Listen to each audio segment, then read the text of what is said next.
Hey family, welcome back to our channel. Make sure you like, share, and subscribe and hit the notification bell. I love you. Hey y'all, I couldn't resist. I was reading this book tonight. Okay. And baby, it's getting really deep. So we are still in chapter 5, the perfect relationship. And I love this book so much. I picked up another one of his books. This one. But let's finish this. So, if you see what you want, why not take a risk? But if you see it is not what you want, you know you're going to pay for it. Don't go around crying, "My lover abuses me," when it was so clear for you to see. Don't lie to yourself. Don't invent in people what is not there. This is the message. If you know what you want, you will find it is just like your relationship with your dog, but better. See what is in front of you. Don't be blind or pretend to see what is not there. Don't deny what you see just to get the merchandise when that merchandise will not fit your needs. When you buy something you don't need, it ends up in the garbage. It's the same in a relationship. Of course, it can take years for us to learn this painful lesson, but this is a good beginning if you make a good beginning. The rest is going to be easier because you can be yourself. Perhaps you already have a certain amount of time invested in a relationship. If you choose to keep going, you can still have a new beginning by accepting and loving your partner just as she is. But first, you will need to take a step back. You have to accept yourself and love yourself just the way you are. Only by loving and accepting yourself the way you are can you truly be and express what you are. You are what you are, and that is all you are. You don't need to pretend to be something else. When you pretend to be what you are not, you are always going to fail. Once you accept yourself just the way you are, the next step is to accept your partner. If you decide to be with a person, don't try to change anything about her. Just like your dog or your cat, let her be who she is. She has the right to be who she is. She has the right to be free. When you inhibit your partner's freedom, you inhibit your own, because you have to be there to see what your partner is doing or not doing. And if you love yourself so much, you are never going to give up your personal freedom. Can you see the possibilities a relationship offers? Explore the possibilities. Be yourself. Find a person who matches with you. Take the risk. But be honest. If it works, keep going. If it doesn't work, then do yourself and your partner a favor. Walk away. Let her go. Don't be selfish. Give your partner the opportunity to find what she really wants, and at the same time, give yourself the opportunity. If it's not going to work, it is better to look in a different direction. If you cannot love your partner the way she is, someone else can love her just as she is. Don't waste your time and don't waste your partner's time. This is respect. If you are the provider and your partner is the addict, and this is not what you want, perhaps you would be happier with someone else. But if you decide to be in that relationship, do your best. Do your best, because you are the one who is going to reap the reward. If you can love your partner the way she is, if you can open your heart completely to your partner, you can reach heaven through your love. If you already have a cat and you want a dog, what can you do? You can start practicing from this point forward. You have to aim for a new beginning, but cutting your ties with the past and starting all over again, you don't have to have attachments to the past. All of us can change, and it can be for better.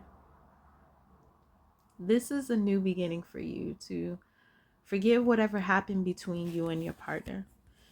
Let it go because it was nothing but personal importance. It was nothing but misunderstanding. It was nothing but someone being hurt and trying to get even. It's not worth whatever happened in the past to spoil the possibility that you can reach heaven in a relationship. Have the courage to go for it 100% and let it go. Let go of the past and begin every day at a higher level of love. This will keep the fire alive and make your love grow even more. Of course, you need to look at what it means to have the good moments and the bad moments. If being emotionally or physically abused is a bad moment, I don't know if a couple should keep going. If a bad moment is that someone loses her job, something is wrong at work, or someone has an accident, that is another kind of bad moment. If the bad moments come from fear, if they come from a lack of respect, humiliation, or hatred, I don't know how many bad moments a couple can survive. If the relationship with your dog, you can have a bad moment for whatever reason it happens, right? An accident, a bad day at work, or whatever. You come home and the dog is there barking at you, tail wagging, looking for your attention. You don't feel like playing with the dog, but the dog is there. The dog would not feel hurt that you don't want to play because it doesn't take it personally. Once the dog celebrates your arrival and finds out you don't want to play, the dog goes and plays by itself. The dog doesn't stay there and insist that you be happy. Sometimes you can feel more support from your dog than from a partner who wants to make you happy. If you don't feel like being happy and you only want to be quiet, it's nothing personal. It has nothing to do with your partner. Perhaps you have a problem and you need to be quiet. But that silence can cause your partner to make a lot of assumptions. What did I do now? It's because of me. It has nothing to do with your partner. It's nothing personal. Let alone the tension will go away. Left alone, the tension will go away and you will return to happiness. That is why the key in the lock has to be a match, because if one of you has a bad moment or an emotional crisis, your agreement is to allow each other to be what you are. Then the relationship is another story. It's another way of being, and the whole thing can be very beautiful. Relationship is an art. The dream that two create is more difficult to master than one.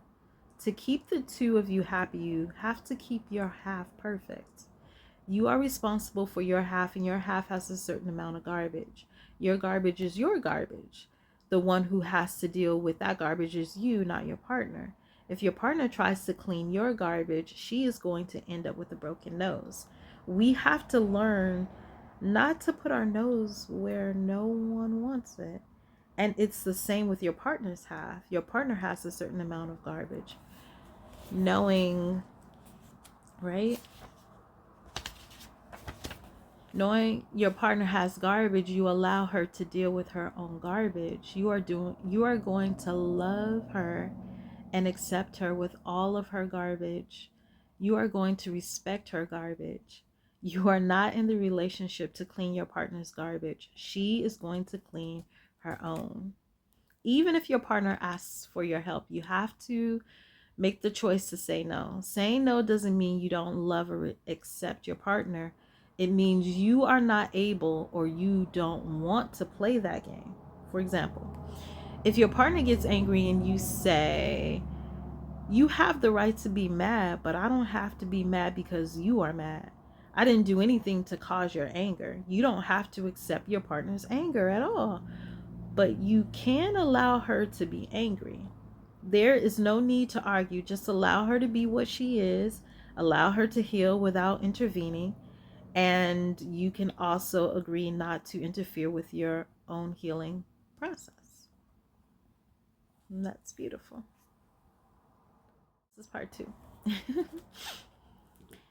Let's say that you are a man and you are happy, and for whatever reason, your partner cannot be happy. She has personal problems. She is dealing with her garbage, and she is unhappy because you love her. You will support her, but supporting her doesn't mean you are going to be unhappy because she's unhappy. This is not support at all. If she's unhappy and you get unhappy, both of you sink. If you are happy, your happiness can bring her happiness back. In the same way, if you are down and she is happy, her happiness is your support. For your own sake, let her be happy. Don't even try to take her happiness away.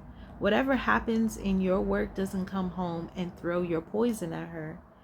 Be silent and let her know it's nothing personal. You're just dealing with yourself. You can say, keep being happy, keep playing, and I will join you when I can enjoy your happiness. Right now, I need to be alone. And that's real. Just say what you feel.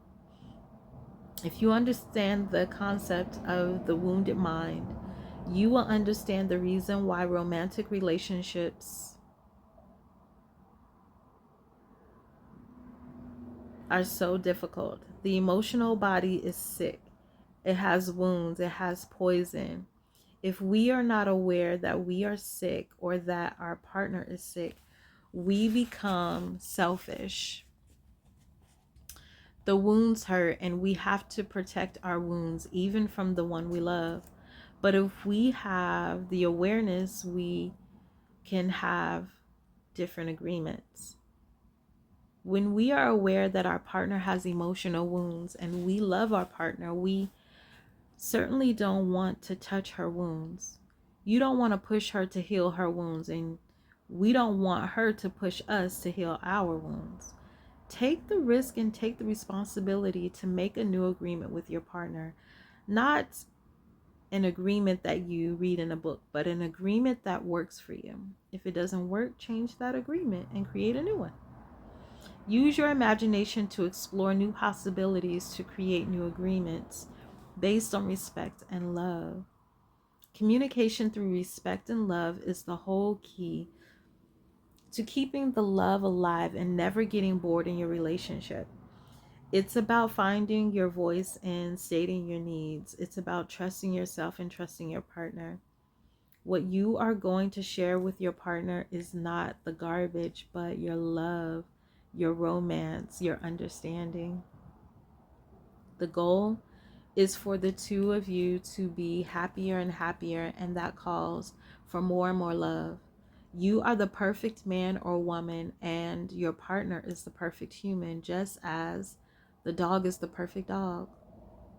If you treat your partner with love and respect, who is going to get the benefit? No one else but you. Heal your half, and you are going to be happy. If you can heal that part of you, then you are going to be ready for a relationship without fear, without need. But remember, you can only heal your half. If you are in a relationship and you work with your half and your partner works with their half, and you will see how quickly progress is made. Love is what makes you happy, and if you become the servant of love, and your partner becomes the servant of love, you can trust, you can just imagine all the possibilities. The day will come when you can be with your partner with no guilt and no blame, no anger and no sadness. That day will be wonderful when you can completely open, only to share, only to serve, only to give your love. Once you decide to be a couple, you are there to serve the one you love, the one you choose. You are there to serve your love to your lover, to be each other's servant. In every kiss and every touch, you feel you are each there to please the one you love without expecting anything back. More than sex, it's about being together. The Smex becomes wonderful also, but it's completely different. The Smex becomes a communion. Smex becomes a complete surrendering, a dance, an art, a supreme expression of beauty. You can make an agreement that says, I like you. You are wonderful and you make me feel so good. I'll bring the flowers, you bring the soft music. We'll dance and we'll both go to the clouds. It's beautiful. It's wonderful. It's romantic. It's no longer a war of control. It's about service. But you can only do that when the love you have for yourself is very strong.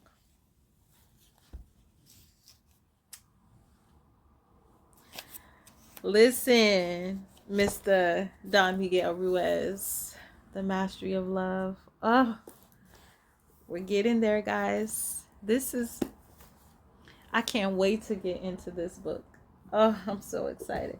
But yes. And I picked up the world-renowned To Kill a Mockingbird for my daughter.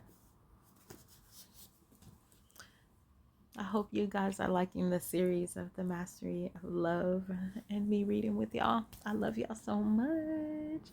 6:33 on the timer. Bye. Peace.